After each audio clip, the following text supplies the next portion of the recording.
इसमें कोई संदेह नहीं कि किस प्राणी की मृत्यु कब हो जाए कोई नहीं जानता। अतः हमें हर पल अपने किए हुए दोषों के प्रक्षालन के लिए प्रभु का नाम स्मरण करते रहना चाहिए और प्रभु से प्रार्थना करनी चाहिए कि हे देव, मेरा समाधि मरण हो और अंतिम समय में बस आपका ही नाम स्मरण में रहे। हे देव, मेरी बस यही प्रार्थना है। दिन रात मेरे स्वामी मैं भावनाएं भाऊं, दिन रात मेरे स्वामी मैं भावनाएं भाऊं, दिन रात मेरे स्वामी मैं भावनाएं भाऊं, देहांत के समय में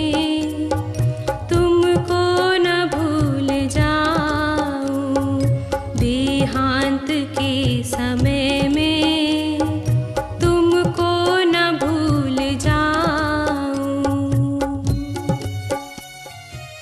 हे करुणा निधान, चाहे दिन हो या फिर रात, मैं हमेशा ही ये भावना भाता हूँ कि जब भी मेरा अंत समय अर्थात मृत्यु हो तो उन क्षणों में मैं किसी भी आदि व्याधि के कारण आपको न भूल जाऊं। उस समय बस आपका ही नाम मेरे स्मरण में रहे। मैं हमेशा ही ये भावना भाता हूँ कि जब भी मेरा संतुष्ट उनको कर दूं, शत्रु अगर कोई हो संतुष्ट उनको कर दूं, समता का भाव धर कर सबसे क्षमा कराऊं, देहांत के समय में तुमको न भूल जाऊं। हे दीनानाथ, मेरे चाहे या फिर बिना चाहे भी अगर कोई मेरा शत्रु बन गया हो और मेरे द्वारा जाने व अनजाने में उसके प्रति किए गए कटु व्यवहार की मैं उनसे क्षमा याचना कर उनके अंदर के द्वेष भावों को मिटा सकूं और सभी लोगों से क्षमा मांगकर अपने अंदर समता के परिणाम रखूं। त्यागू आहार पानी, औषध विचार अवसर, त्यागू आहार पानी, औषध विचार अवसर, टूटे नियम न कोई, दृढ़ता हृदय में लाऊं, देहांत के समय में तुमको न भूल जाऊं। हे दया सिंधु, जब मेरी मृत्यु निकट हो तो अवसर पाकर मैं एक एक कर आहार पानी और फिर धीरे धीरे औषधि आदि का भी त्याग करता जाऊं। हे कृपा सिंधु, इस बीच मुझे इतनी शक्ति देना कि मुझसे जाने अनजाने में भी कोई नियम ना टूटे और मैं उन नियमों का दृढ़ता से पालन करूं। जागे नहीं कषाय, नाही वेदना सतावे, जागे नहीं कषाय, नाही वेदना सतावे, तुमसे ही लो लगी हो, दुर्ध्यान को भगाऊं, देहांत के समय में तुमको न भूल जाऊं। हे त्रिलोकनाथ, आपका नाम स्मरण करते समय किसी भी बीमारी के कारण मुझ में किसी के प्रति कोई भी कषाय का उद्भव ना हो और ना ही किसी वेदना का अनुभव हो। बस मेरे हृदय में आपके नाम का ही दीपक प्रकाशित रहे और जितना भी अंधकार है वो सब मिट जाए। आत्म स्वरूप अथवा आराधना विचारू, आत्म स्वरूप अथवा आराधना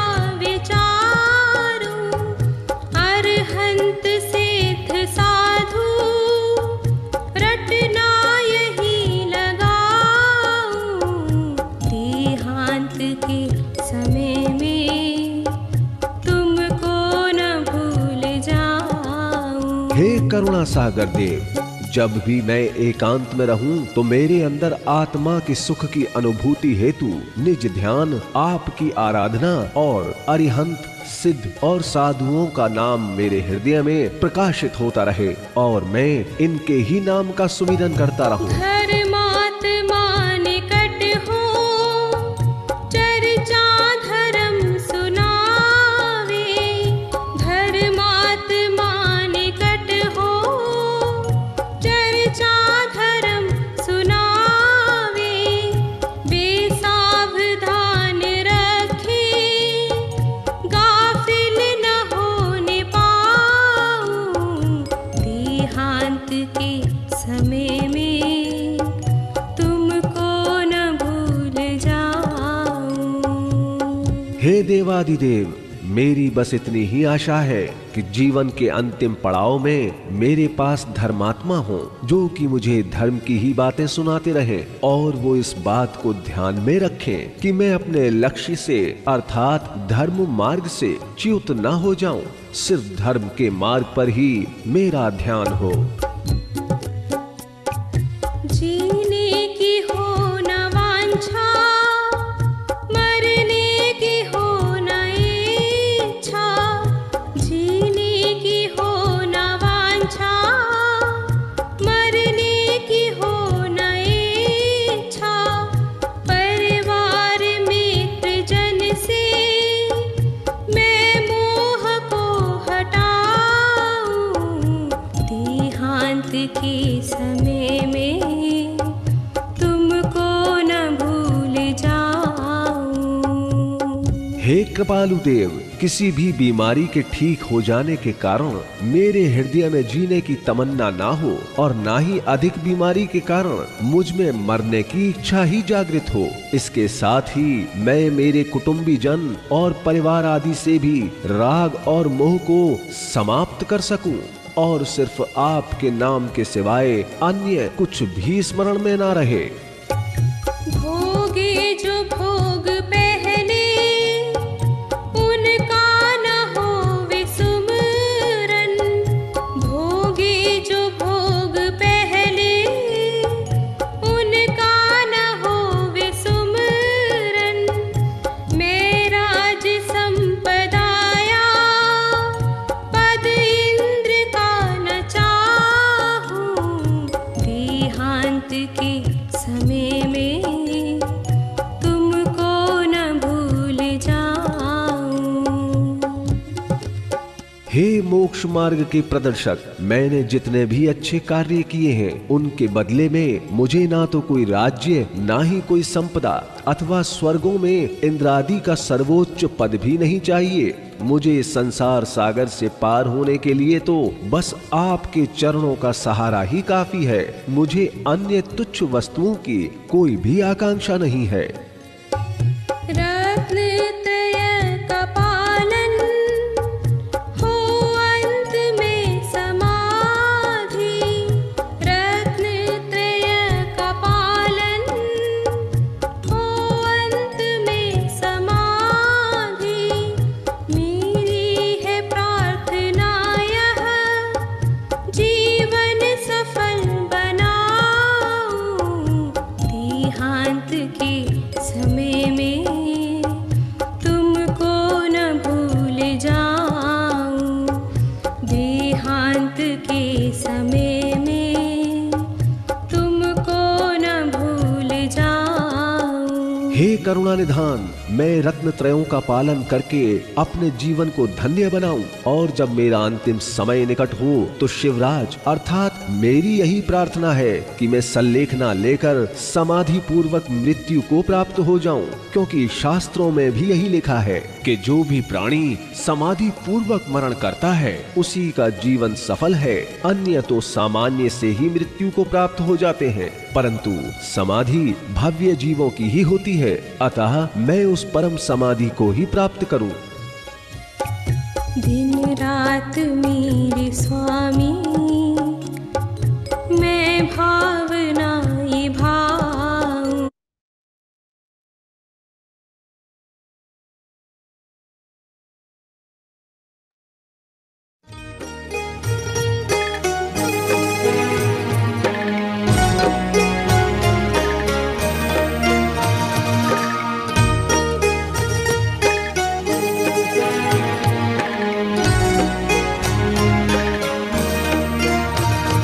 वेदवाद नय षट द्रव्य गुण पर्याय और प्रमाण का, जड़ कर्म चेतन बंध का, अरु कर्म के अवसान का। कहे कर स्वरूप यथार्थ जग का, जो किया उपकार है, उसके लिए जिन वाणी माँ को वंदना शत बार है।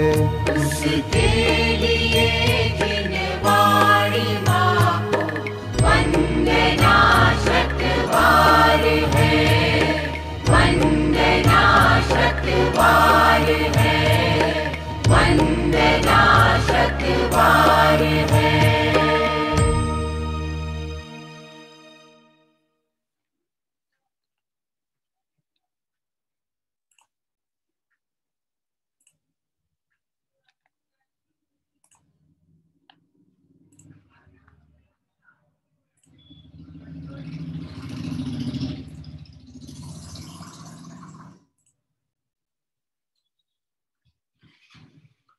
सभी साधर्मी बंधुओं को जय जनेन्द्र। आइए मंगलाचरण पूर्वक स्वाध्याय प्रारंभ करेंगे। तिहुवण तिलयम देवम वंदिता तिहुवणिंद परिपूज्यम, वो क्षमणुपेहाओ भव्य जनानंद जननियो। त्रिभुवन तिलक सत इंद्र वंदित, देव श्री अरहंत को कर नमन कहूँ अनुप्रेक्षाएं, भव्य को सुख कर अहो, भव्य को सुख कर अहो। कार्तिक अनुप्रेक्षा ग्रंथादिराज में भी हमारा संसार भावना का विषय चलता है, और इस संसार भावना के विषय के अंतर्गत कल तक मनुष्य गति के दुखों की और स्वरूप की चर्चा पूर्ण की थी। आज से देव गति के स्वरूप का व्याख्यान यहाँ पर होगा। कल जो विषय हमने पूर्ण किया था 57 नंबर की गाथा का, उसमें चर्चा आई थी कि कर्म के विपाक के वश से, विपाक मतलब कर्म के उदय के वश में शत्रु भी मित्र बन जाता है और मित्र भी शत्रु हो जाता है। ऐसा संसार का स्वभाव, यानी पुण्य कर्म के उदय से शत्रु मित्र हो जाए और पाप कर्म के उदय से मित्र भी शत्रु हो जाए।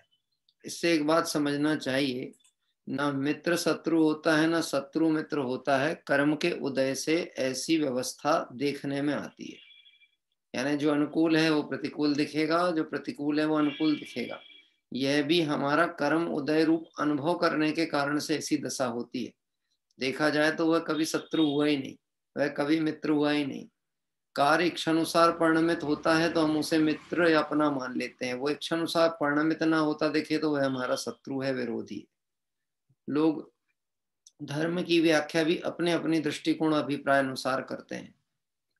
यदि कोई आपकी इच्छानुसार बात कहे तो वह धर्मात्मा भी है, वह अच्छा है, धर्म का उपदेशक है। और यदि वह आपकी बात का पक्ष न ले, आपकी बात से हटकर कहें, आगम सिद्धांत की भी बात कहे, तो कहेंगे कि नहीं, इनके जीवन में धर्म नहीं है, या तो कटु बोलते हैं, ये धर्मी नहीं है। तो कुल मिलाकर के देखा जाए, व्यक्ति उदय अनुसार वाली व्यवस्था के अपेक्षा से शत्रु मित्र का निर्णय करता है।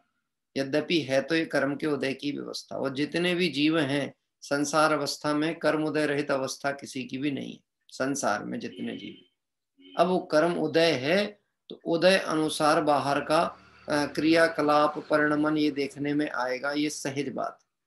क्यों आएगा? उसका सीधा सा कारण इतना समझना आवश्यक है हमें कि वो इसलिए आएगा क्योंकि कर्म उदय का जो क्रम है, कर्मबद्ध है तो उदय में आएगा। उदय अनुसार जीव की कमजोरी वसात वैसा परिणाम होता हुआ दिखेगा, ऐसा समझ लेना चाहिए। जब किसी रोग के बाद व्यक्ति खड़ा होता है, बुखार से उठा या कोई रोग से उठा, उस समय उसका रोग प्रतिरोधक क्षमता कमजोर होती है, और उस रोग प्रतिरोधक क्षमता में पुनः रोग लगने का अवसर अधिक है। ऐसे संसार अवस्था में कर्म के उदय के कारण से वो मिथ्यात्व के रोग के लगे होने से, मिथ्यात्व रोग लगा होने से श्रद्धा में उसके अभी सम्यक मिथ्या वाला चढ़ाव उतार चल रहा है, लेकिन प्रयोजन का सम्यक श्रद्धा नहीं है, इसलिए सम्यक दृष्टि नहीं हुआ। इसलिए मिथ्यात्व के उदय के कारण से बहुतायत उसके बाह्य पदार्थों में अनुकूल प्रतिकूल मानने की प्रवृत्ति बनी रहती है, क्योंकि उसको ये लगता ही है मैं पर का कुछ कर सकता हूं, पर मेरा कुछ करता है, यह मान्यता ही मिथ्यात्व है। और इसलिए जब मनुष्य गति के उदय विपाक चलता है, तब कभी कोई शत्रु मित्र बन जाता है और मित्र शत्रु बन जाता है, ऐसा देखने में भी आता है।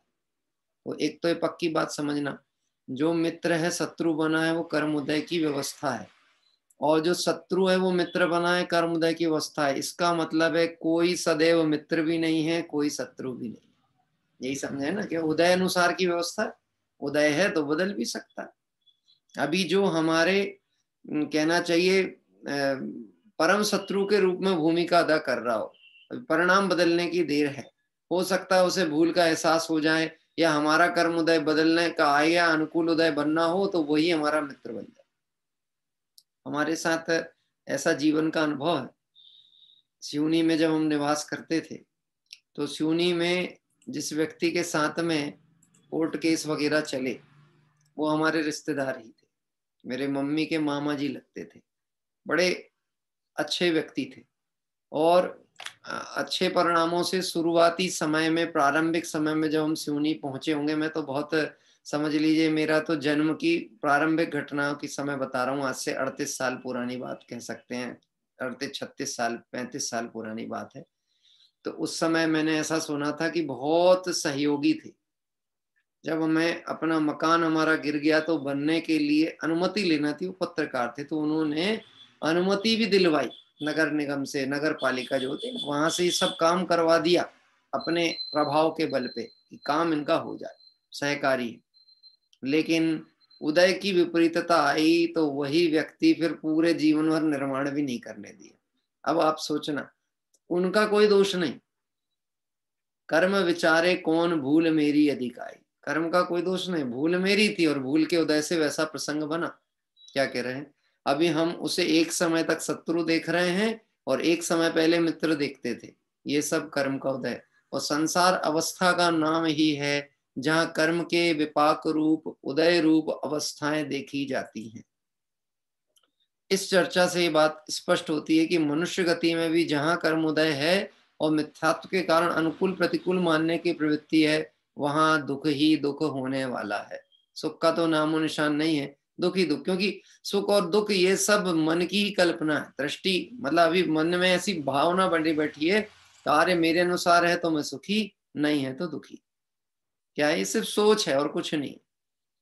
आप विचार करके देखो, पुत्र मेरे लिए अनुकूल है तो सुखी है, और एक दिन उसने अचानक कोई जवाब दे दिया और जो आपके हृदय पे चोट लग गया, अब वह पुत्र आपका रहा कि नहीं रहा। ऐसा कहते हैं ना, विवाह होने तक पुत्र किसका, माँ का, और विवाह के बाद किसका, बहू का। एक दिन में दृष्टि परिवर्तन हो गया, एक दिन में हो गया। ये नहीं, पुत्र तो पुत्र ही रहा, यहाँ पे अनुकूल परिणमित होता दिख रहा था तो मेरा, और नहीं हो रहा है तो मेरा नहीं। ये सारा खेल किसका है, संसार अवस्था में कर्म उदय से होने वाली अवस्था को देखकर अज्ञानी जन उसे वस्तु पर ही आक्षेप कर लेते हैं कि वस्तु ही ऐसी है, अनुकूल और प्रतिकूल। तो ये संसार परिभ्रमण है, इसलिए मनुष्य गति में भी ऐसे प्रसंग देखने में आते हैं। आगे की ओर चर्चा चलती है संसार परिभ्रमण का ही संसार भावना की चर्चा में। अब अगला क्रम आता है देवगति का स्वरूप। पहले 58 नंबर का गाथा पाठ करेंगे, उसके बाद इसकी चर्चा पर विचार करेंगे। एह कहवी हवदि देवो तस्य यजायेदि मणस्य दो मणसम दुःखम दठूण महदीणम देवाणम रिद्धि संपत्ति। पुण्य फल से देव हो बहुरिद्धि धारक देव की, रिद्धियों को देख कर यह मानसिक अति दुख लहे, मानसिक अति दुख लहे। अनुयार, यह कहवी देवो हवदी, अथवा बड़े कष्ट से देव भी होता है तो, क्योंकि बड़े कष्ट शब्द से इसलिए प्रयोग किया है, ये 3 गतियां जो हैं इसमें नरक और तिर्यंच गति जाने के लिए क्या परिश्रम करना, क्या परिश्रम करना। हाँ, वास्तव में चढ़ने में ही परिश्रम लगता है, गिरने में परिश्रम दिखता ही नहीं है।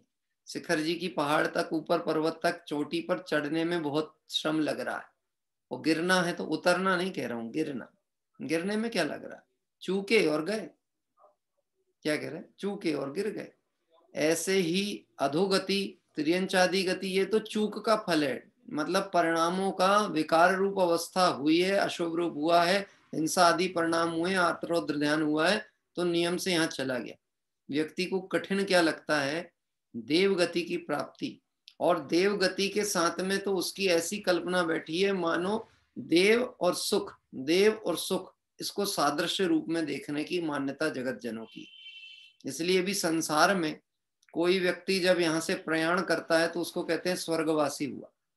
यानी इसलिए कहते हैं क्योंकि हम उसके प्रति अच्छी बात कहें, अच्छा सोचें या ना सोचें ये अलग मैटर है, पर अच्छा कहें ये कर्तव्य कहलाता है, सामाजिक व्यवस्था है। 13वीं की सभा में खड़े होकर के हम यही कहेंगे, ये अच्छे थे, स्वर्गवासी हुए। मैं आपको यदि कहूं संसार का स्वरूप देखना हो तो झूठ कहाँ बोला जाता है, तो 13वीं के मंच पे झूठ बोला जाता है।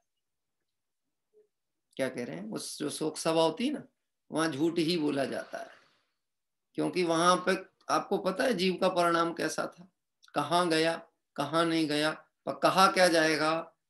मैंने आपसे कहा था ना, कोई बड़ा सेठ हो, धनवान हो, भले पूरा जीवन पापारंभ में बिता दिया हो, लेकिन उसके भी समय में जो उसने कदाचित थोड़ा दया दान आदि के परिणाम उसके बाहर दिखे, उसके आधार पे ही कह देते स्वर्ग आदि में चला गया। इसका मतलब है स्वर्ग गति का संबंध संसार में सुख के साथ जोड़ा जाता है, लेकिन संसार भावना में देव गति को संसार का ही एक अंग बताते हुए यहाँ भी दुख है, इसकी चर्चा कर रहे हैं। क्या कह रहे हैं, यहाँ भी दुख ही दुख है, देव गति में इसकी चर्चा की जा रही। छहढालाकार ने, दौलत राम जी ने छहढाला में लिखा, कभी अकाम निर्जरा करे भवनात्रिक में सुरतन धरे। कभी अकाम निर्जरा करता है तो भवनात्रिक, भवनात्रिक मतलब कौन, भवनवासी, व्यंतर और ज्योतिष आदि पर्यायों में उत्पन्न हो जाता। और ये जो तीनों स्वर्ग की अवस्थाएं हैं भवनात्रिक, यहाँ मिथ्या दृष्टि ही उत्पन्न होते हैं।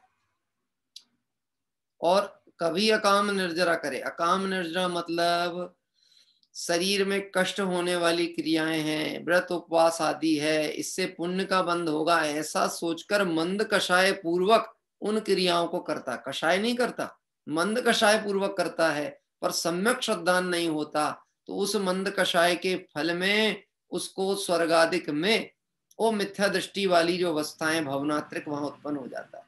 कहाँ पर, भवनवासी में, व्यंतर या ज्योतिष में।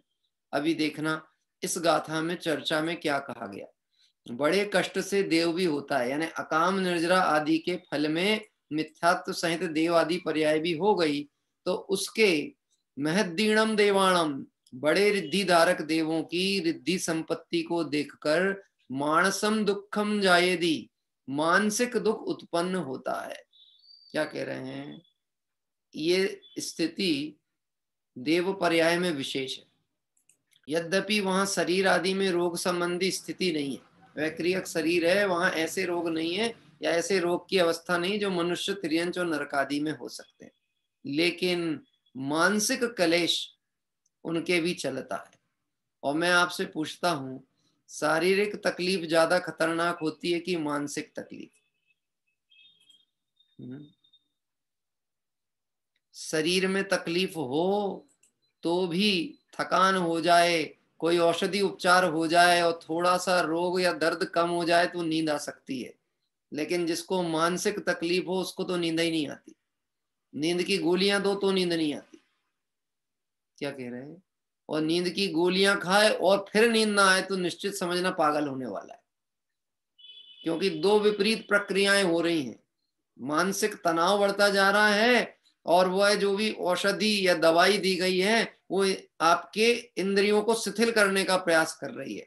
जिस समय ज्ञान जागृत होकर के निर्णय करना चाहिए, वो और आवृत कर रहा है, और ज्ञान आवृत कर रहा है और कषाय उग्र होती जा रही। तो ऐसी स्थिति में समझना पागलपन आने ही वाला है। तो मानसिक वेदना देवादि गति के जीवों को होती है। किस चीज को देखकर? पहले तो एक कारण ये बताया गया, अपने से ऊंचे रिद्धिधारी जो देव हैं उनके वैभव आदि को देख देखकर।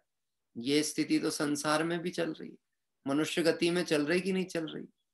हाँ, मेरा मकान बड़ा कि उसका बड़ा, मेरा क्षेत्रफल ज्यादा कि उसका ज्यादा।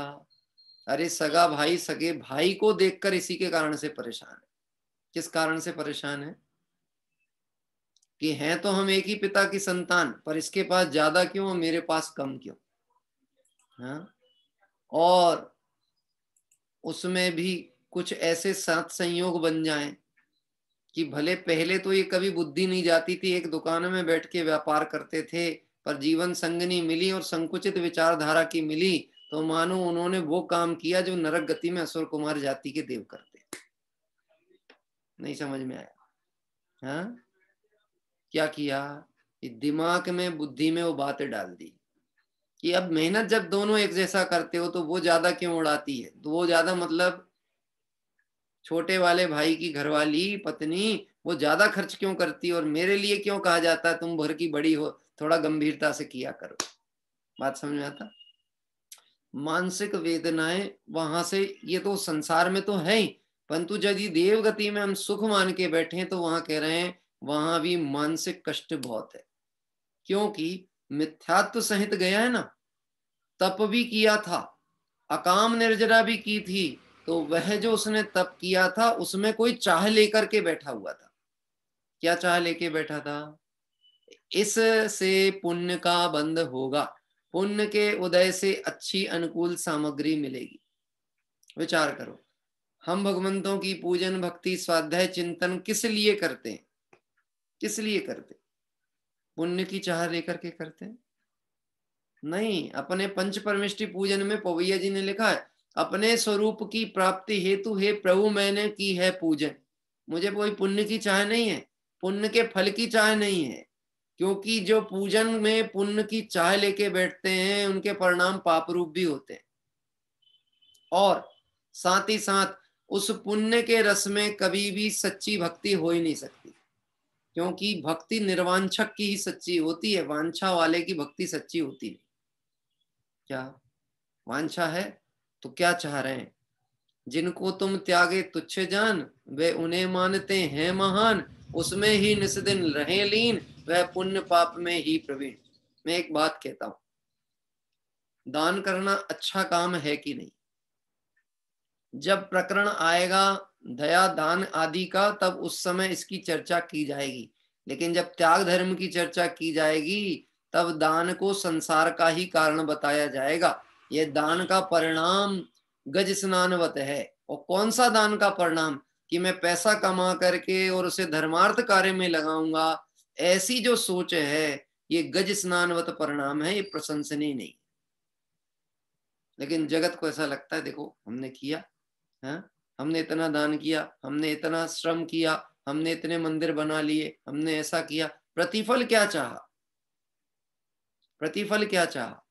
प्रतिफल ये चाहा था कि भगवंतों की वीतरागता से मुझे वीतरागता प्रकट हो, कि इनके दर्शन पूजन भक्ति दान आदि के काम से पुण्य का बंध हो, और पुण्य के बंध में मैं स्वर्ग आदि गति को प्राप्त कर जाऊं। चाह लेकर के गया तो वहां भी चाह चलती रही, और वही देखने की प्रवृत्ति, इसको देखा उसको देखा, उसका वैभव इसका वैभव, उसकी इतनी रानियां उसकी इतनी देवियां। क्या कह रहे हैं?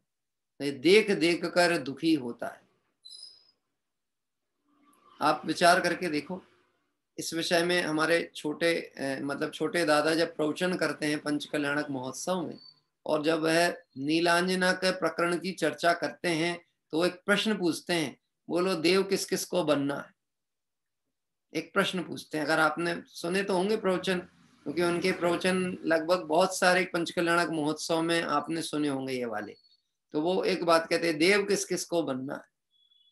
तो किसी को अंदर में ऐसा लगे कि अच्छा तो है देवगति की प्राप्ति, तब वहां कहते हैं ड्यूटी किसको कहते हैं ये समझो, मौत के बदले में भी ड्यूटी करनी पड़ती है।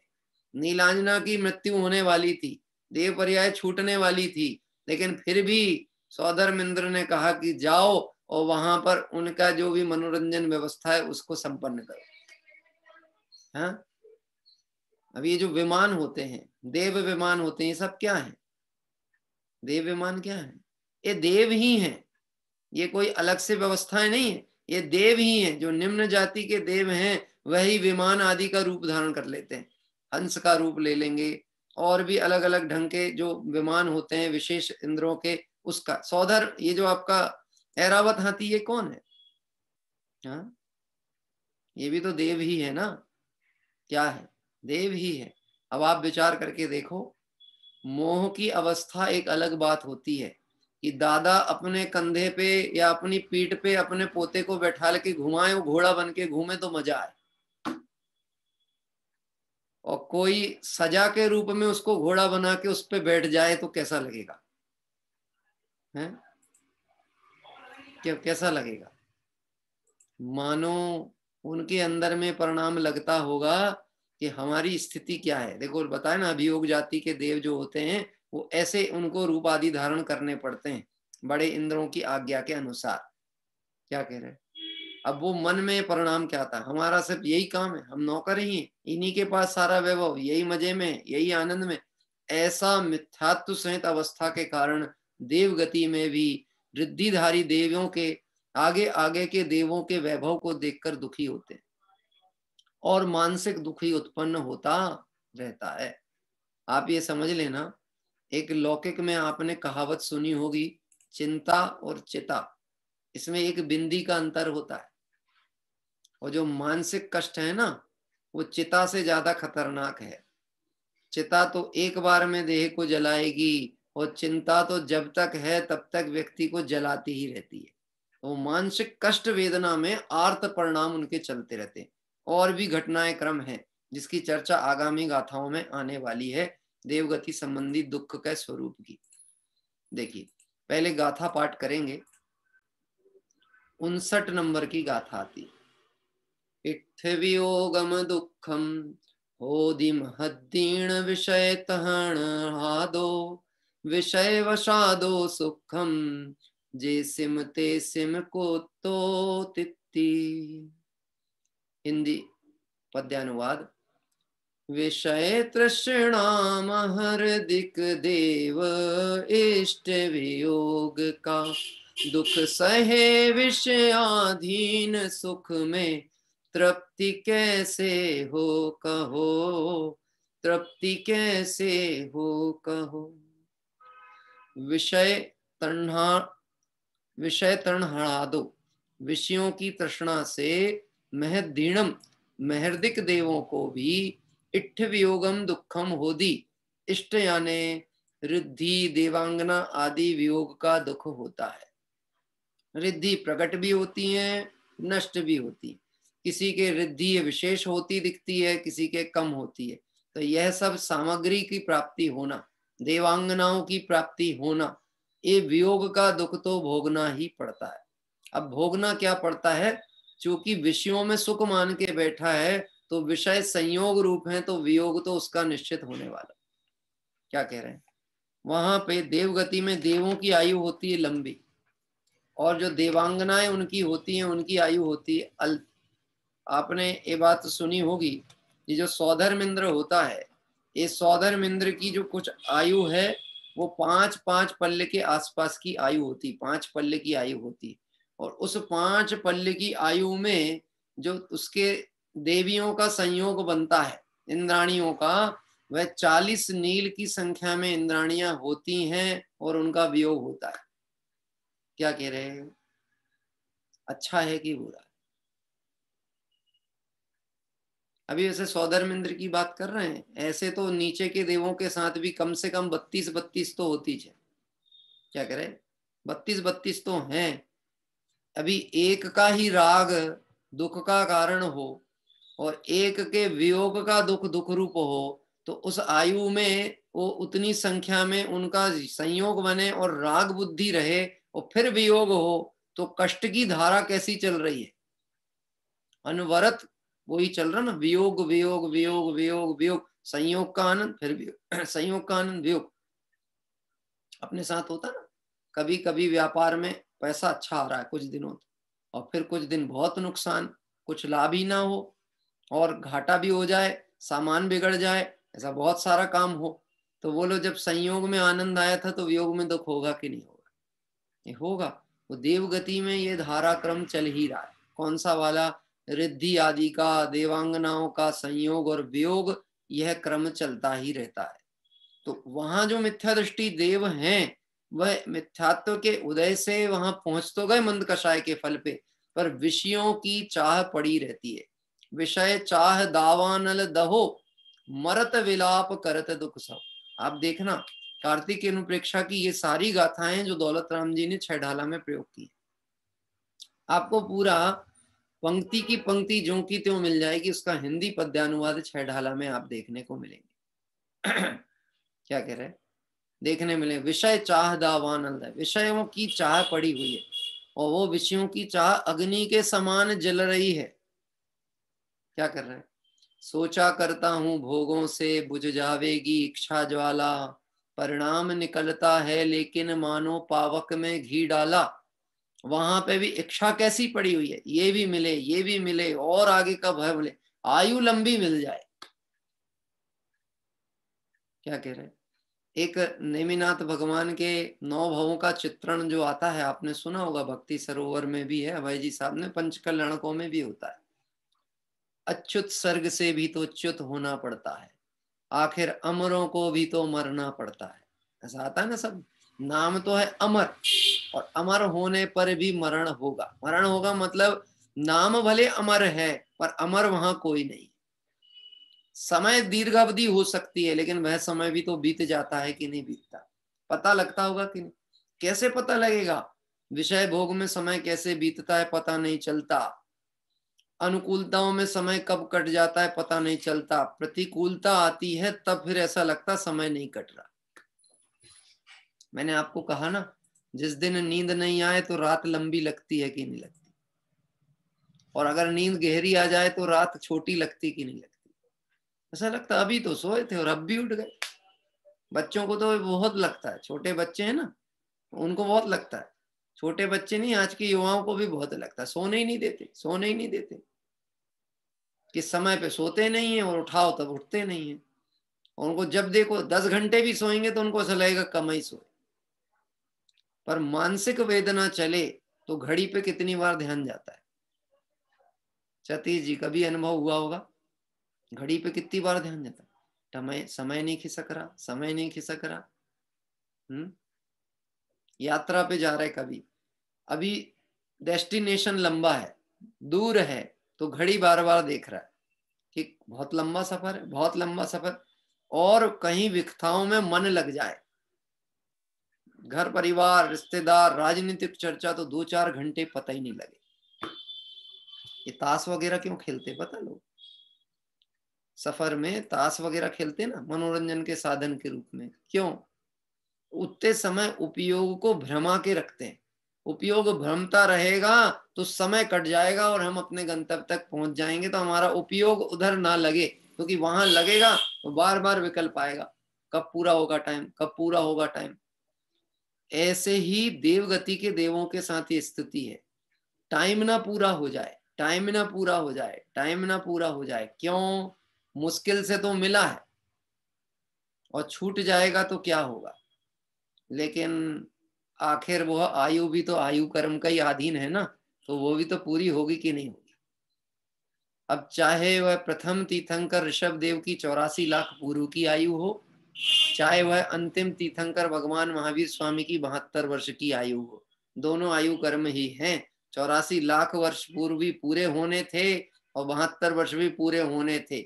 जिन्होंने आत्मस्वरूप की आराधना की उनको वो दीर्घ आयु भी कोई बाधक नहीं रही, और जिन्होंने आत्मस्वरूप की आराधना से पूर्ण लक्ष्य प्राप्त करना था उनको अल्प आयु में भी कहीं काम नहीं रुका। लेकिन जिसके मिथ्यात्व सहित अवस्था है उसको तो संयोग वियोग का मिलना बिछोड़ना यही सुख दुख का कारण दिखता है, और देवगति में यह क्रम बहुतायत देखने में ही चलता है। क्योंकि वहां पर ये सब मैं नई बातें कुछ नहीं बता रहा हूं, आपकी सुनी हुई है। क्योंकि अनुप्रेक्षा चल रही है तो अनुप्रेक्षा का मतलब होता है बारंबार विचार करना। अंतिम 6 माह का समय बचता है तो मंदार माला जो उनके गले में होती है वो मुरझाने लगती है, ऐसा कहते हैं। वास्तव में इसका विवेचन अलग अलग ढंग से मैंने सुना है, आपने भी सुना होगा कि वह तो रत्न आदि की माला होती है तो वो कैसे मुरझाएगी। लेकिन होता क्या है, नेत्रों की ज्योति आदि इनकी कम होने लगती है। तो कम होने से क्या होता है, उसमें जो स्पष्ट झलकन होती थी, चमक थी, वो कम होती है। इससे पता लगने लगता है कि अब आयु अल्प शेष बाकी है, अब देवगति छूटने वाली है। कर्णानी योग में एक जगह ऐसी व्याख्या आती है, जब वो ऐसे परिणामों से मिथ्या दृष्टि देव ए मंदार माला या रत्नों की कांति को फीका होता हुआ देखता है तो लगता है ये सारा वैभव अब छूटने वाला है, अब ये कैसे मिलेगा, अब नहीं मिलेगा तो क्या होगा, ये सारा वैभव छूट जाएगा, ना जाने कहाँ चला जाऊंगा। ऐसे आर्त परिणाम करते करते मर के एकेंद्रिय में कहाँ पहुंचता है, वो रत्न माणिक पन्ना आदि पर्यायों में पहुंच जाता है। निदान बंध तो देखो कैसा गजब का है, जिसे छोड़ना नहीं चाहते थे वही पर्याय मिल गई। लेकिन कष्ट एक केंद्रीय पर्याय क्या कह रहे हैं, पाषाणवत पत्थरों के जैसा पड़ा हुआ है। पर्वत दिख रहे हैं आपको, वनस्पति दिखती है, जल का एक, वायु का एक, अग्नि का एक, ये सब क्या है। हाँ, अंत में हाँ देखो याद दिलाया इन्होंने, अंत में बिल के 6 मास कहें हम कैसे उनको देव, दशाचारों गति की दयनी, दया का किंतु न यहाँ विधान, शरण जो अपराधी को दे, अरे अपराधी वह भगवान। कौन शरण देगा, एक शुद्धात्मा के अलावा वो पंच परमेष्टि व्यवहार से, इसके अलावा कोई शरण नहीं। पर वहां पे वह शरण देखते हैं विषय भोग को, और विषय भोग शरण है नहीं, छूटने वाले हैं, इसलिए परिणाम बिगड़ते हैं, अर्थ परिणाम करते हैं और एक इंद्रिय आदि पर्याय में पहुंच जाते हैं। सभी देव जाते हैं ऐसा नहीं समझना, मिथ्या दृष्टि देवों की बात साथ ये चर्चा चलती है। क्या कह रहे हैं, क्योंकि जो भवनात्रिक आदि की पर्याय हैं, उस भवनात्रिक की पर्याय के बाद में एक वैमानिक देव भी हैं, वहां पर सम्यक दृष्टि देव भी हैं और मिथ्या दृष्टि भी हैं, और फिर जो 9वें ग्रेव्यक के ऊपर हैं वह सब सम्यक दृष्टि देव हैं। तो जो नीचे के देव हैं इनमें भी जो भवनात्रिक आदि की पर्याय वाले हैं, यद्यपि मिथ्यात्व सहित उत्पन्न तो होते हैं वहां, कौन से, भवनवासी विंतर ज्योतिष, लेकिन वहां पे भी कोई सम्यक दर्शन ग्रहण कर ले तो कोई आश्चर्य की बात नहीं। क्या करे, और कोई मिथ्यात्व सहित रहे तो वो मिथ्यात्व सहित होने वाली क्रियाएं करे, ऐसा नहीं समझना। मिथ्या दृष्टि है तो वो पूजा भक्ति नहीं करता होगा, भगवंतों के दर्शन को नहीं आता होगा, ये सब करते हैं वह भी। ये मिथ्यात्व की बड़ी गजब की कहानी है। कैसे, वो तो करें पूजन भक्ति, भले वो मिथ्यात्व के साथ ही करें, भगवंतों की भक्ति करते हैं, आनंद मानते हैं, भक्ति में आनंद मानते हैं, सब करते हैं, आत्मस्वरूप को नहीं जान रहे।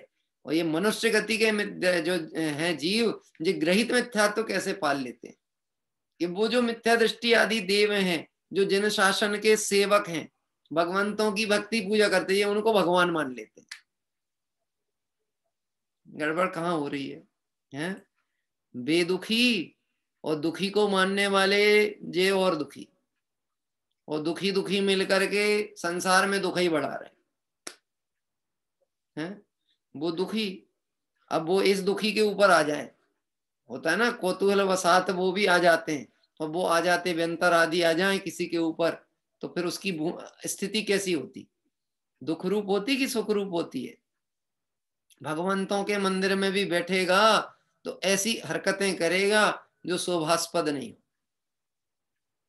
जो महिमा उसकी आ रही, व्यंतरों की, क्षेत्रपाल की, पद्मावती की, उसकी महिमा कर रहा है, जो मिथ्या दृष्टि है, जो स्वयं दुखी है, हमारे शत्रु नहीं है। क्या कह रहे हैं, हमारे शत्रु नहीं है, हम मिथ्या दृष्टि को भी मालूम क्या कह सकते हैं, क्योंकि हम सम्यक्त मार्ग को समझ रहे हैं, सम्यक्त की आराधना वाले जीव हैं, सम्यक प्राप्ति की भावना वाले जीव हैं, हम मिथ्या दृष्टि को अपना मित्र पक्ष मान सकते हैं। कौन है हमारा मित्र पक्ष? है मित्र पक्ष है मतलब आप उसको जीव रूप में देखो, उन्हें भगवान की श्रेणी में मत रखो, उन्हें देव कह सकते हो पर जिन देव की श्रेणी में मत रखो। लेकिन मिथ्यात्व का उदय होता है, वो दुखी हैं और उनको अपन माने संसार में, तो दुख का पार कैसे हो। लेकिन ये एक आश्चर्य नाम का जो दोष होता है ना जीव के अंदर में, इस आश्चर्य के चक्कर में गृहीत मिथ्यात्व का बहुत पोषण होता है। मैंने आपको बताया था कैसा कैसा आश्चर्य होता है लोगों को। चूनी की घटना ध्यान आती है बार बार। लंबा समय बीता, चूनी में किसी के घर में पराठा बन रहा था और पराठे में ओम निकल गया था। ओम, अभी तो आपने अन्य में देखा होगा, सब्जी फल वगैरह में कोई चित्र दिख जाए तो उसी को पूजने लगते बैठकर, ये भगवान है, भगवान प्रकट हो गए, भगवान प्रकट हो गए। जैन मतियों में मिथ्या दृष्टिपने पड़ा हुआ है, मिथ्यात्व, गहन मिथ्यात्व। हाँ, घटना बताई थी, कोई एक व्यक्ति जो कि 20 पंथ आमनाए वाले थे, उनके घर ही में ऐसे पराठे बनते हैं। ऐसे पराठा बना, ओम बन गया उसमें पराठे, मतलब बन कैसे गया, वो जल गया उतनी जगह। अब उनने ऐसे अलट पलट के देखा, भाई ये तो ओम बन गया, ओम पंच परमेष्टि भगवंत की जय हो। अब पूरी समाज चली पराठा दर्शन करने के लिए। क्या कह रहा है, पराठा का दर्शन हो रहा है, उसको लेमिनेट करके लगा लो, सजा करके, उसकी पूजा करो बैठ के। मिथ्यात्व की कोई पार नहीं है, अज्ञानता का कोई पार नहीं। टोडरमल जी साहब ने 2 महिमाएं बताई हैं मोक्ष मार्ग प्रकाशक में, देखो मोह की महिमा और देखो तत्व विचार की महिमा। गजब है मोह की महिमा भी। ये संसारी जीव संसार को दुख रूप नहीं जानकर देवादि गति को सुख रूप मानता है, इसलिए आचार्य देव देवगति के सच्चे स्वरूप का व्याख्यान यहाँ कर रहे हैं कि वहां पर पहुंच जाए तो भी उसके परिणाम कैसे हैं। देखिए, पढ़ते हैं वापस, अपने उस विषय पे आते हैं, 59 नंबर की गाथा के अर्थ पे। विषयों की तृष्णा से महदीणम महर्दिक देवों को भी इट्ठ वियोगम दुखम होदी, इष्ट रिद्धि देवांगना आदि वियोग का दुख होता है। जेसिम विषय वसादो सुखम, जिनके विषयों के अधीन सुख है, तेसिम कुत्तो तिति, उनको कैसे तृप्ति होवे, तृष्णा बढ़ती ही रहती है। क्या कह रहा है, मृग सम मृग तृष्णा के पीछे मुझको न मिली सुख की रेखा।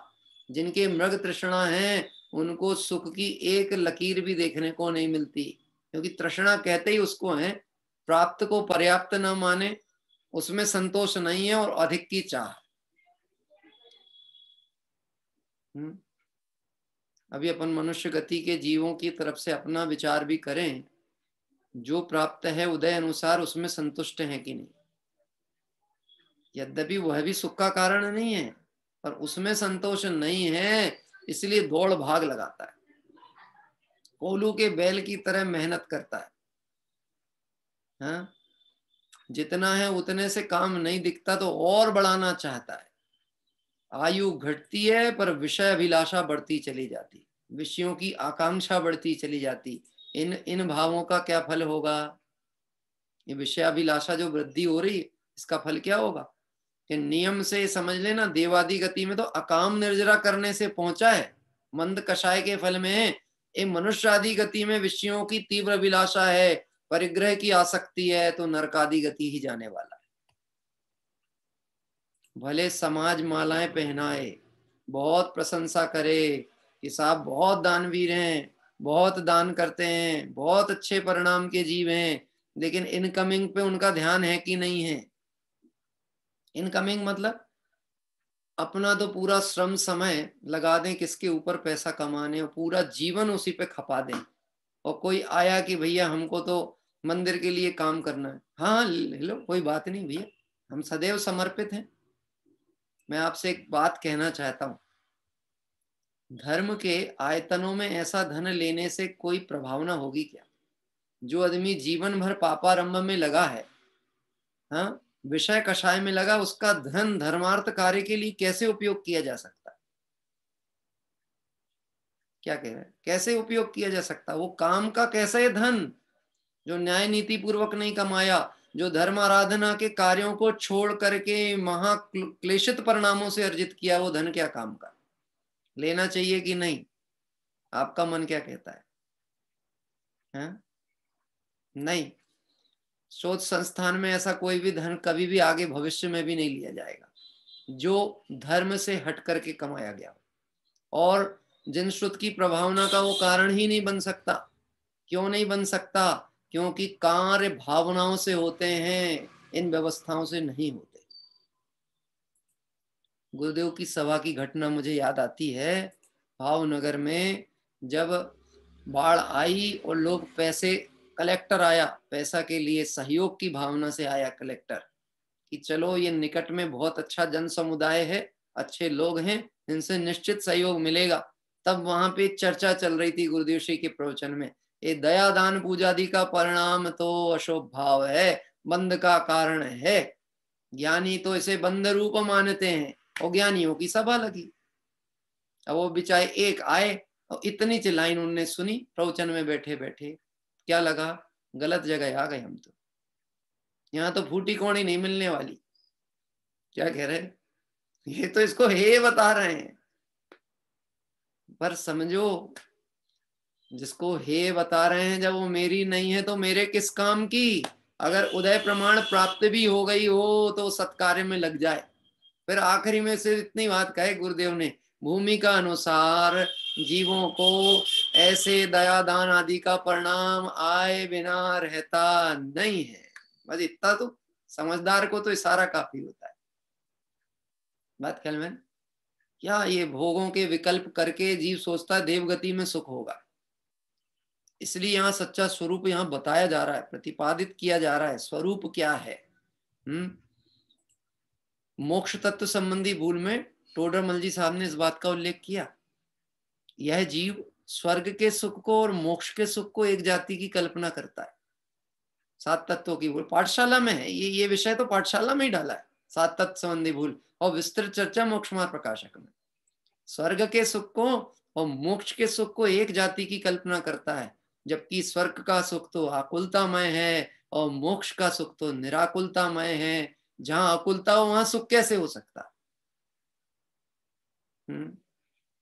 मैं प्रश्न पूछता हूं, 4 गतियों में से कौन सी गति हमको मिलना चाहिए अगले भाव में? मतलब अगर ये काम अभी नहीं हुआ तो कौन सी गति चाहिए?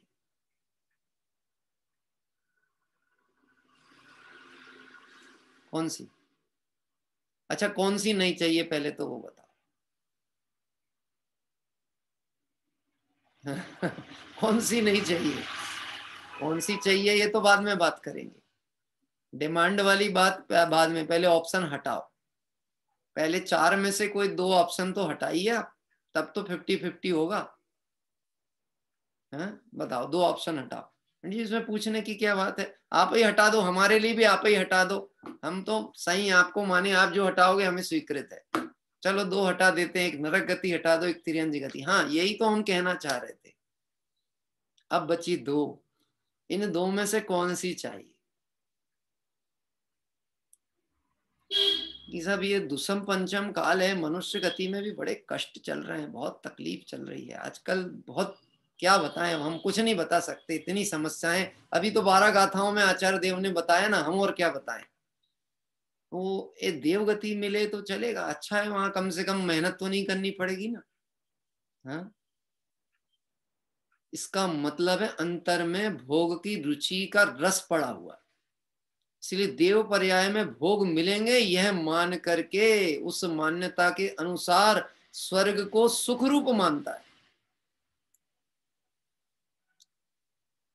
हाँ, हमारे वंदना बहन ने कहा पंडित जी मनुष्य ही मिलनी चाहिए, तिर्यंच नहीं चाहिए। एक बात समझ लेना भैया, चाह हुआ संसार में नहीं मिलता, चाह ही वृथा है। आत्मानुशासनकार कहते चाह ही वृथा है। गुणभद्र स्वामी, चाह वृथा है, चाहना ही नहीं। तो क्या करना, कि जो मिला है उसका पूरा पूरा उपयोग करो। आप ये नहीं सोचो कि क्या होने वाला है, जो है उसको सार्थक करो, वर्तमान को सार्थक करो, भविष्य अच्छा ही है। और वर्तमान बिगाड़ोगे तो भविष्य अंधकारमय ही है। जो बच्चे, पता नहीं आजकल ये दृष्टांत लागू होता है कि नहीं होता मुझे नहीं पता, पर पहले लागू होता था। कुछ विद्यार्थी ऐसे भी होते थे जो आखिरी 1 दिन पहले, परीक्षा के 1 दिन पहले IMP 5 प्रश्न पढ़ते थे। और उस समय जब हम पढ़ते थे, उस समय एक 2020 बुक आती थी, पता है आपको? मतलब 2020 बुक का मतलब क्या होता है? 2020 मतलब सिलेक्टेड छोटी सी 25-40 पेज की पुस्तक आती थी, लास्ट टाइम में पढ़ लो, उसमें कुछ IMP टाइप के प्रश्न होते थे, उत्तर होते थे, वो पढ़ लो, उसमें से 2-3 फंस गए तो हो गया काम अपना, तो बेड़ा पार हो गया। एक आध नकल मार लेंगे, 1-2 ठो कर लेंगे। और 1-2 लोगों के तो ऐसी सोच थी, हमारे साथ में ऐसे विद्यार्थी भी थे, जितना ज्यादा लिखोगे पढ़ने वाला पढ़ने में थक जाएगा, तो वो सोचेगा अच्छा ही है, नंबर दे दो इसको। ऐसी सोच के भी लोग थे, खूब सप्लीमेंट्री भरे, जबरदस्त। क्या? तो मैंने पूछा ये लिखते क्या हो तुम? पढ़े तो थे नहीं, लिखे क्या? तो कुछ नहीं, वो एक पिक्चर देख के आए थे, वही लिख डाले हमने तो। हाँ, आखिरी समय तक बैठा रहता है, किस बात के लिए? लास्ट में गैसिंग निकलेगी, IMP प्रश्न ढूंढ लेंगे, 2 याद करेंगे, कहाँ साल भर मेहनत करना। अभी मैं आपसे कहता हूं कौन सी गति चाहिए? गति की चाह ही संसार परिभ्रमण है। अब गतियों में नाही रुलेंगे, निजानंद पान करेंगे। अब भव भव का नाश करेंगे, निजानंद पान करेंगे। ज्ञानी को मोक्ष की चाह नहीं है, गति की तो बात ही नहीं। क्या कह रहे? सम्यक दृष्टि मोक्ष की चाह नहीं, गति की क्या बात करते हो? और सुनो, जहां रहेंगे वहां अपने में रहेंगे, जिस देश में, जिस वेश में, जिस हाल में रहेंगे, ज्ञायक रहेंगे, ज्ञायक रहेंगे, ज्ञायक। अब काय का भय? अब कौन सी गति की चाह? तत्व विचार करे तो फिर भय नहीं, और तत्व विचार नहीं तो भय को कोई हटा सकता नहीं। चाहे स्वर्ग का पुण्य भी हो तो भी मरत विलाप करत दुख सहे, मरते समय विलाप करते हुए दुख प्राप्त करता है, आर्त परिणाम से केंद्रीय आदि पर्याय में चला जाता है। जिनके विषयों के अधीन सुख है, तेसिम कुत्तो तिथि, उनके कैसे तृप्ति होवे? तृष्णा बढ़ती ही रहती है। अब शारीरिक दुख से मानसिक दुख बड़ा है, ऐसा कहते हैं। ये प्रवचन अपन व्याख्या में कर चुके हैं बात, बस आचार्य देव की चर्चा से उसको और पुष्ट कर लेते हैं। शारीरिक दुखादो मानस दुखम हवे ऐप उरम, मानस दुख जुदस ही विषया विदुहा वहां हुंती। देह दुख से भी प्रचुर अति मानसिक दुख है अहो, मानसिक दुख युक्त देखे दुखद स्वरूप पदार्थ को, दुखद स्वरूप पदार्थ को। अन्वयार्थ, कोई समझता होगा, कोई मतलब थोड़े लोग नहीं, बहुत लोग ये समझते हैं। क्या समझते हैं? शरीर संबंधी दुख बड़ा है, मानसिक दुख तुच्छ है, उसको समझाते हैं शारीरिक दुखादो, शारीरिक दुख से मानस दुखम, मानसिक दुख अति प्रचुर है, अर्थात कई गुना अधिक होता है।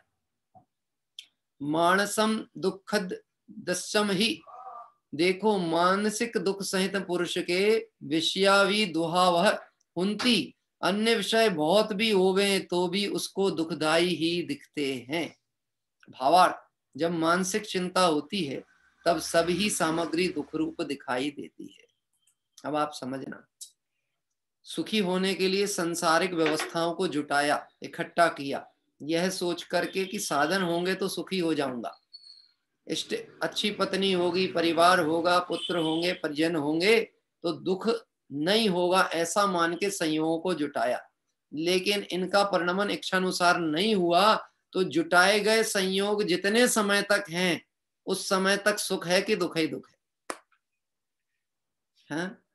अभी मैं एक बात आपसे कहता हूं, फेरे लगाए ना, फेरे कितने लगाते हैं विवाह में? 7। सभी जगह इतना ही है, सारे स्टेटों में इतना ही है, 7 फेरे। अभी ये 7 फेरे लगाते समय में सांसारिक लोगों की ऐसी सोच होती है, कितने जन्म तक का बांधते हैं साथ का फेरों में? 7। अब सोचा तो ये था कि अच्छा ही देखा परखा है, सब कुछ अच्छा किया है, परंतु उदय अनुकूल नहीं था, प्रतिकूल निकल जाए।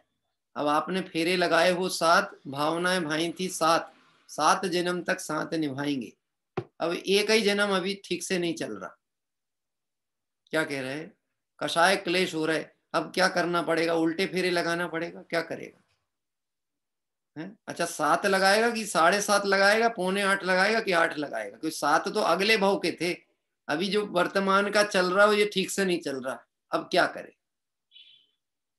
हाँ, अज्ञानी विषयों की इच्छा में किए गए प्रयत्नों से ही दुखी हो रहा है। संयोगों का संग्रह करके मानता है भोगों को अमृत फल जाना, इसे अमृत फल जानता है, लेकिन ये तो विष फल है, और इन्हें संग्रह करता है तो आकुलता ही बढ़ती चली जाती है। हाँ, बढ़ती है कि घटती है? परिवार की वृद्धि होने में आकुलता घटती है कि बढ़ती है? विचार करना।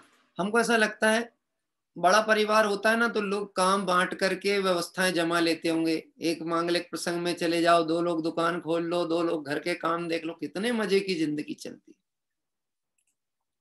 पर मानसिक विकल्प की पार नहीं है उन जीवों का। घर का जो मुखिया है ना, उसका टेंशन आप सोच सोच के थक जाओगे, इतना उसके मानसिक तनाव चलता है, क्योंकि दिन भर मैसेजिंग चलती रहती। मैं तो एक बात कहता हूं, मोदी जी को नींद क्यों नहीं आती? 4 ही घंटे क्यों सोते? बता सकते आप? हो सकता है उनने अभ्यास अपना किया हो योग आदि के, लेकिन कोई सोने भी नहीं देता। जिस पद पे है ना, वहां सोने भी नहीं दिया जाता, वहां इतना कार्य भार पड़ा हुआ है माथे के ऊपर कि उसमें नींद आए तो आए कैसे? हाँ, इसलिए यहाँ कह रहे हैं कि ये मानसिक दुख जो है वो शारीरिक दुख से कई गुना अधिक है, और जिनको विषयों की अभिलाषा पड़ी है उनके मानसिक वेदना होती ही होती है। जितनी ज्यादा अभिलाषा है उतना दुख, जितनी ज्यादा इच्छा उतना दुख। टोडरमल जी ने इसको शब्द ही प्रयोग किया, जितनी इच्छा उतना दुख, जितनी अल्प इच्छा उतना सुख, और जिसकी इच्छाओं का अभाव हो गया वो पूर्ण सुखी। क्या पंच परमेष्टियों में आप बताओ पूर्ण सुखी कौन? सावधानी से उत्तर देना। पंच परमेष्टियों में, 5 परमेष्टियों में से पूर्ण सुखी कौन? 5 में से 5 ही पूर्ण सुखी। हाँ, श्रद्धा की अपेक्षा से एक बात कही, ऐसा लगता है कि सिद्ध ज्यादा सुखी कि उनसे कम अरिहंत सुखी, ऐसा नहीं। अरिहंत सिद्ध तो दोनों परिपूर्ण सुखी, और अभी जो मुनिराजों की अवस्था है इसमें झूलने का काम चल रहा है, परिणामों की तारतम्यता। क्या कह रहे? वो लोग कषाय 10वें गुण स्थान तक जा रही, तो यद्यपि यहाँ पर अभी जितना भी अभाव हुआ है विकारों का, इच्छाओं का, कषायों का, उतना तो सुख, पर जितनी सत्ता में उतना तो दुख अभी भी है। और जिनके अभी कषाय के रूप में ही जीवन बीत रहा, मिथ्यात्व गुण स्थान में पड़े हुए हैं जो जीव, उनकी स्थिति क्या है?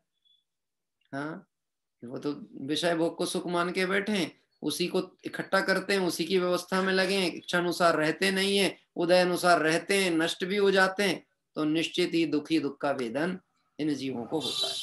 विशेष चर्चा इसको कल पुनः जोड़ेंगे, इस गाथा के साथ में आगे बढ़ेंगे। आइए, हमारा समय हो गया है। 12 भावना का पाठ, चतुर्दशी का आज पर्व चतुष्टय दिवस है, और निर्जरा भावना की चर्चा शोभा चंद जी भारेल साहब की ये पुस्तिका है।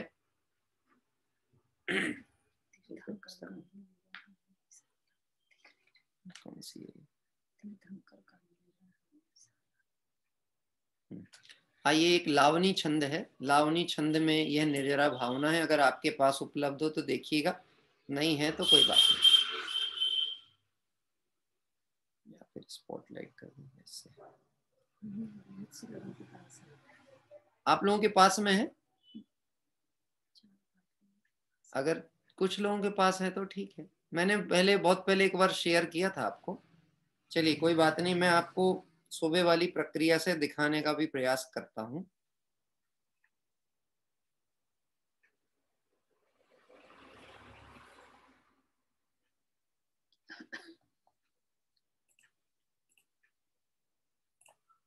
मेरा वाला जो मोबाइल वाला है वो मैं स्पॉटलाइट कर रहा हूँ।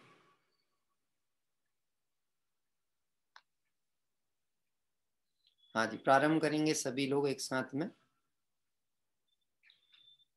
चेतन से कुछ कुछ कर्म दूर होते हैं, निर्जरा तत्व जिन देव उसे कहते हैं। है सुख का सागर यही मोक्ष का कारण, आराधन इसका सफल कर्म संहारण। पहले जो बांधे कर्म सफल देते हैं, फल देकर फिर वह तुरंत दूर होते हैं। है द्विविध निर्जरा जिन वर ने बतलाई, पहली सकाम निष्काम दूसरी भाई। बढ़ता है उपसम भाव चित्त में जैसे, तपवन्नी प्रज्वलित होती जैसे जैसे। जो धर्म ध्यान या शुक्ल ध्यान चढ़ता है, त्यों त्यों विशुद्ध निर्जरा मान बढ़ता है। सह लेते हैं जो दुष्ट वचन हंस करके, उत्तेजित होते क्रोध में न फंस करके। उपसर्गों को उपकारक जिनने माना, कर कर्म निर्जरा पाया मोक्ष ठिकाना। उपसर्ग और परिचय है ऋण का देना, बदला लेकर क्यों नया कर्ज फिर लेना। मानापमान जिनने समान पहचाना, कर कर्म निर्जरा पाया मोक्ष ठिकाना। जननी ममत्व की यह नश्वर काया है, अत्यंत असुचि दुख धाम महामाया है। रत्नत्रय को ही द्वार मुक्ति का माना, कर कर्म निर्जरा पाया मोक्ष ठिकाना। अपने अवगुण की जो निंदा करते हैं, पर निंदा से सदा काल डरते हैं। गुणवानों के सद्गुण का गाते गाना, कर कर्म निर्जरा पाया मोक्ष ठिकाना। हो मन और इंद्रिय वश में हे हो जाती, जिनकी चेतन में चिदवृत्ति रम जाती। धारा जिन सतपुरुषों ने सुवरति बाना, कर कर्म निर्जरा पाया मोक्ष ठिकाना। कर कर्म निर्जरा पाया मोक्ष ठिकाना। है मानव जीवन सफल उसी नरवर का, जिसने सोखा जल साकल कर्म सागर का। अति पुण्यवान महिमा निधान जग जाना, कर कर्म निर्जरा पाया मोक्ष ठिकाना। कर अंत पाप का सुख अनंत पाता है, अपने प्रताप का सूरज चमकाता है। वह नर पाता है दिव्य शक्तियां नाना, कर कर्म निर्जरा पाया मोक्ष ठिकाना। निर्जरा तत्व आराधु मुक्ति के कामी, बन गए देव पूजित त्रिलोक के स्वामी। सीखा है जिनने जीवन सफल बिताना, कर कर्म निर्जरा पाया मोक्ष ठिकाना।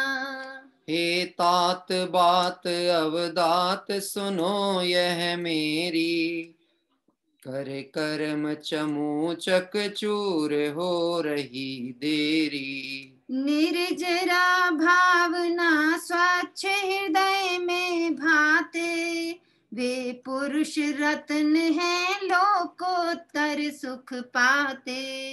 वे पुरुष रत्न हैं लोकोत्तर सुख पाते।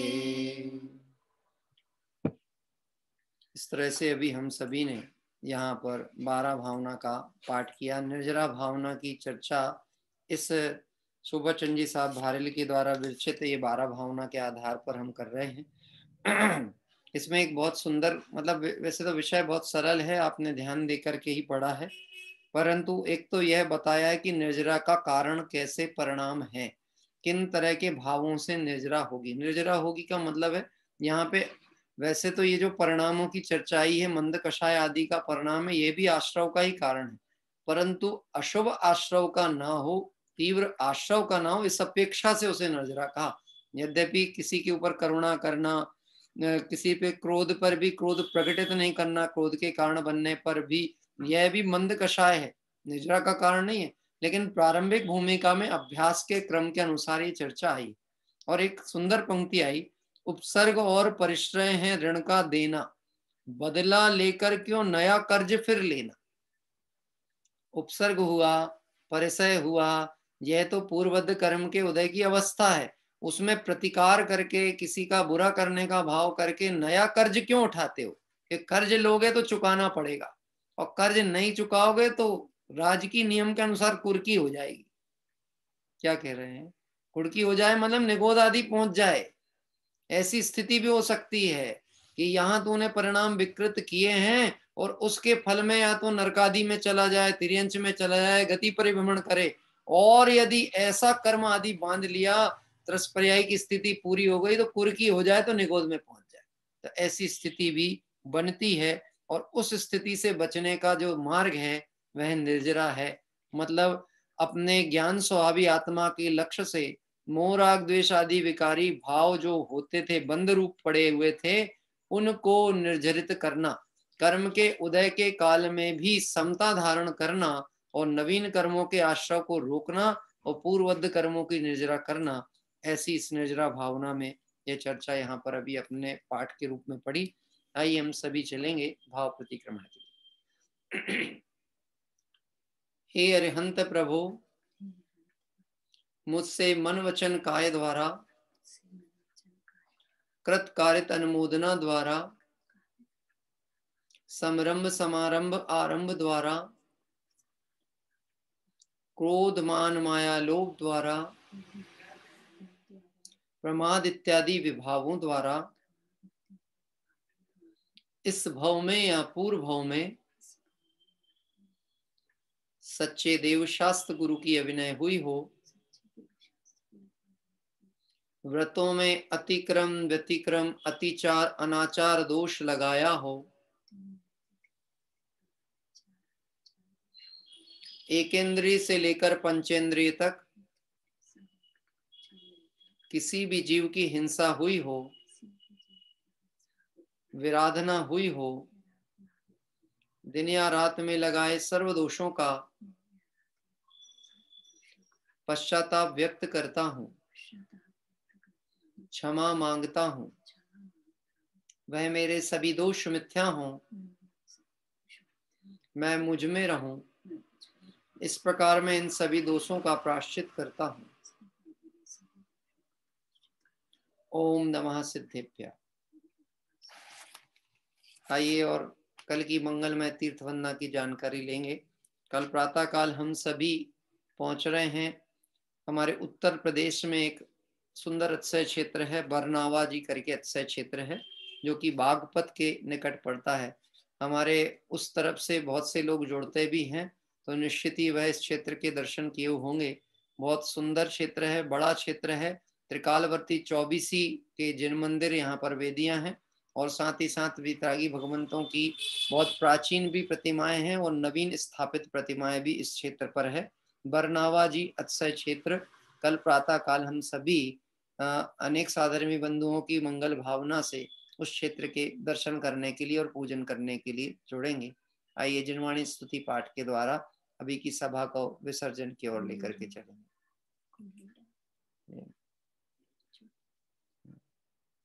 बरसत ज्ञान सुनीर हो, सिरि जिन मुख घन सो। बरसत ज्ञान सुनीर हो, सिरि जिन मुख घन सो। शीतल होत सुबुद्धि मेदनी, शीतल होत सुबुद्धि मेदनी।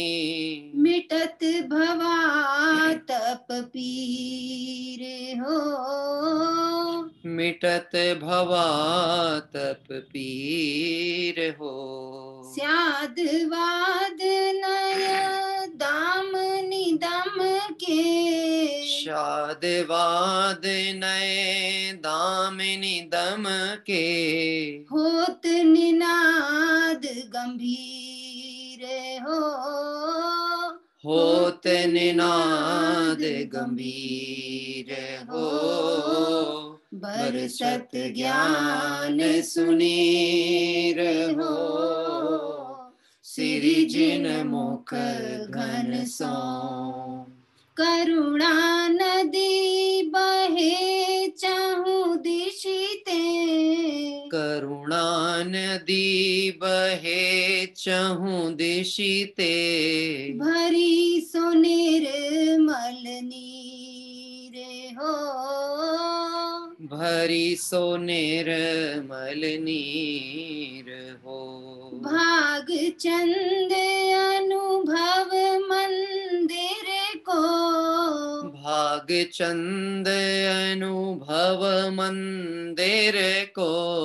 तजत न संत सुधीर हो, तजत न संत सुधीर हो। बरसत ज्ञान सुनीर हो, सिरि जिन मुख घन सो। बरसत ज्ञान सुनीर हो, सिरि जिन मुख घन सो। भागचंद जी का बहुत ही सुंदर जिनवाणी स्तुति पाठ भी हमने यहाँ पर लिया। निश्चित ही आप सब भी इसी तरह का प्रयास करें। पुराने कवियों की जो भी जिनवाणी स्तुति भक्ति आदि हैं अपने प्रासंगिक विषय से संबंधित होंगे तो हमारा अनेक तरह का उपक्रम और अभ्यासक्रम एक साथ चलेगा। स्वाध्याय भी चलेगा, भक्ति धारा भी चलेगी, साथ साथ में पुराने कवियों की उन रचनाओं का परिचय भी होगा जो वर्तमान में अब कम प्रचलन में है। इसलिए देखो, अपना भजन हो, अपनी सीडी हो, अपना प्रस्तुतिकरण हो, अपने गीत हो, अपनी रचनाएं हो, उसे सब बताना चाहते हैं, पर हमारा जो ऐतिहासिक धरोहर है, हमारा वैभव है, उसको निश्चित ही हमें प्रकट रूप में रखने के लिए इस तरह के उपक्रम करते रहना चाहिए और उसका प्रयास हम सभी करते रहें। आइए जिनवाणी स्तुति के उपरांत नमोकार मंत्र के पाठ पूर्वक काय उत्सर्ग। नमो अरिहंताणम नमो सिद्धाणम नमो आयरियाणम नमो उवच्छायाणम नमो लोए सवसाहूणम। नमो अरिहंताणम नमो सिद्धाणम नमो आयरियाणम नमो उवच्छायाणम नमो लोए सवसाहूणम। नमो अरिहंताणम नमो सिद्धाणम नमो आयरियाणम नमो उवच्छायाणम नमो लोए सवसाहूणम। जबली द्वादशांग में जिनवाणी माता की जय हो। देव शास्त्र गुरु भगवान की जय हो। अनंत अनंत सिद्ध परमेष्टि भगवंतों की जय हो। वीतरागी जैन शासन की जय हो। एक आप सभी को अनुरोध है, अभी कुछ दिनों से हमारे कुछ साधर्मी बंधु ये उपक्रम प्रारंभ भी किया है। अपने नगरों के या उनके जो ग्रामीण क्षेत्र जहाँ वह रहते थे, इस गांव आदि में, वहाँ के जिन मंदिरों के वो वीडियो आदि भी बना रहे हैं और प्रेषित भी कर रहे हैं। निश्चित ही उनके इस कार्य की हम अनुमोदना करते हैं। अन्य लोगों से भी अपेक्षा करते हैं कि आप वीडियो आदि जहाँ आपको अनुकूल हो निकटवर्ती क्षेत्रों के वो तैयार करें, ताकि यह डाटा भविष्य के लिए हमारे पास में एक अच्छा संग्रह के रूप में रहे। और कभी भी कोई व्यक्ति उन क्षेत्र विशेषों पर जाएं, उन नगरों के पास जाएं, तो वो यहाँ से अपने नेट की वेबसाइट के माध्यम से उसकी जानकारी प्राप्त करके और वहाँ के दर्शन भविष्य में भी आगे कर सकें। इस भावना से आप अपने अपने नगरों के आसपास के क्षेत्रों के भी मंदिर जो भी हो, आपके नगरों में मंदिर हो, पुराने मंदिर हो, नवीन मंदिर हो, शुद्ध तेरापन तामनाएं की जहाँ परंपराएं चलती हैं, देवशास्त्र गुरु की वितरागी प्रतिमाएं विराजमान है, आप वहाँ के वीडियो, लेकिन ध्यान रखें कुछ लोगों ने मेहनत की लेकिन खड़े एक मोबाइल से की है, ऐसा नहीं करना, आप आड़े से करना। नहीं तो कल हम जहाँ की वंदना करने वाले थे उनकी पूरी तैयारी थी, लेकिन बस इतनी सी गलती हो गई थी कि खड़े का आड़ा, तो खड़ा रहेगा तो फिर उसमें वीडियो बहुत छोटा आता है। इसीलिए ये बात मैंने जानकारी सबको दी, क्या कि कोई लोग प्रयास भी करें, ध्यान से करें, धीरे धीरे बनाएं, छोटे छोटे वीडियो बनाएं, बड़े नहीं बनाएं। और छोटे छोटे वीडियो बना करके फिर उसका संग्रह आप हमें भेजेंगे, क्षेत्र की जानकारी भेजें, मंदिर के मूल नायक भगवान की जानकारी भेजें। ऐसा नहीं समझना हमारा डाटा खत्म हो रहा है, हमारे पास में है मटेरियल, लेकिन फिर भी यदि आप प्रयास कर रहे हैं तो वो प्रयास अच्छा हो, उसमें कहीं कोई कमी ना हो, इसलिए ये सूचना आपको दी गई है और आप उसके लिए बिल्कुल कोशिश करें। दूसरी बात क्या होता है, जब अपने घर की बात होती है तो उत्साह सहज ही बन जाता है। हमारे गांव का मंदिर दिखाएंगे, आपके परिवार के लोग बैठेंगे, तो आपको एक उत्साह उसमें सहज ही बनेगा। ऐसी भावना में रखता हूँ कि हम सभी इस तरह से इस आराधना के इस अवसर का पूरा पूरा लाभ लें और मंगल आराधना करते हुए संसार दुख से मुक्त हों। इस पवित्र भावना से विराम। सभी को जय जिनेंद्र। अभी कुछ देर में आपको कल के पूजन की लिंक प्रेषित होगी, आप उसको देख करके अपने अपने मित्रजनों को और इष्टजनों को भी प्रेषित कर सकते हैं।